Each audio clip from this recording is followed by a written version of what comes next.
السلام علیکم ناظرین، بخاری کی حدیث نمبر 1059 اور مسلم کی حدیث نمبر 912 میں ابو موسیٰ رضی اللہ تعالی عنہ سے مروی ہے کہ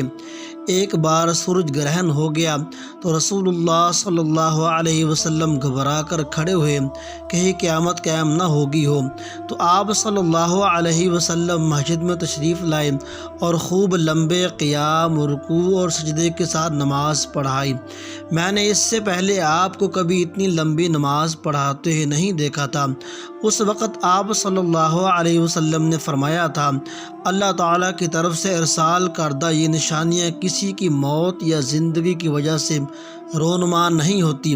البتہ اللہ تعالیٰ ان کے ذریعے اپنے بندوں کو ڈراتا ہے۔ چنانچہ اگر تمہیں اس قسم کی کوئی نشانی نظر آئے تو فوری طور پر ذکر الہی، دعا اور استغفار میں مگن ہو جاؤ۔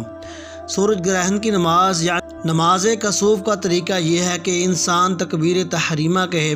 اور پھر دعائے استفتاح پڑھنے کے بعد تعوذ پڑھے اور اس کے بعد سورۃ فاتحہ کے ساتھ کسی دوسری سورت کو ملاتے ہوئے لمبی قرات کرے، پھر لمبا رکوع کرے، پھر رکوع سے سر اٹھا کر سمیع اللہ لمن حمدہ ربنا لک الحمد کہے،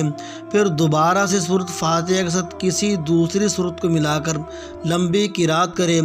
تاہم اب کی بار قرات پہلے سے قدرے کم ہوگی، پھر دوسری بار لمبا رکوع کرے لیکن یہ پہلے رکوع سے قدرے کم لمبا ہوگا، پھر رکوع سے سر اٹھائے اور سمیع اللہ لمن حمدہ ربنا لک الحمد کہے، پھر کافی دیر تک کھڑا رہے، پھر دو لمبے لمبے سجدے کرے، اسی طرح دونوں سجدوں کے درمیان بھی کافی دیر تک بیٹھے یعنی جلسہ کرے، پھر دوسری رکعت کے لیے کھڑا ہو اور بالکل پہلی رکعت کی طرح دوسری رکعت بھی ادا کرے،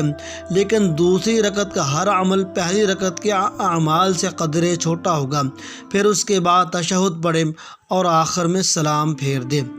اللہ تعالی ہمیں عمل کرنے کی توفیق عطا فرمائے۔